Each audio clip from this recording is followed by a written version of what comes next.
যুক্তরাজ্যের labour party ক্ষমতায় আসায় অভিবাসীরা কিছুটা স্বস্তিতে রয়েছেন। অভিবাসন ব্যবস্থায় শৃঙ্খলা ফিরবে বলে তাদের আশা। এরই মধ্যে প্রধানমন্ত্রী কিয়ার স্টারমার আগের সরকারের রুয়ান্ডা নীতি বাতিল ঘোষণা করেছেন।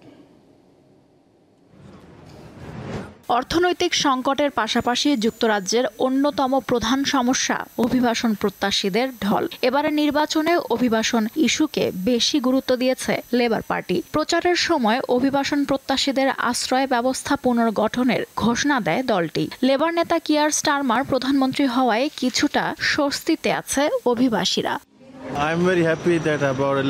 সরকার পরিবর্তন হওয়ায় আমি খুবই আনন্দিত। সুনাক অভিবাসন নীতি ধ্বংস করে দিয়েছে। বিশেষ করে বিভিন্ন দেশের শিক্ষার্থীদের লাগাম টেনে ধরা দরকার। বাংলাদেশ, ভারত ও পাকিস্তানের অভিবাসীরা বলছেন তারা সার্বিক বিষয় নিয়ে চিন্তিত নন। আমি ভারতীয়, তাই বলে ভারতীয় বংশোদ্ভূত কাউকে ভোট দেব তা নয়। যে দেশের জন্য কাজ করবে, পরিবর্তন আনবে, তাকেই আমি ভোট দিয়েছি।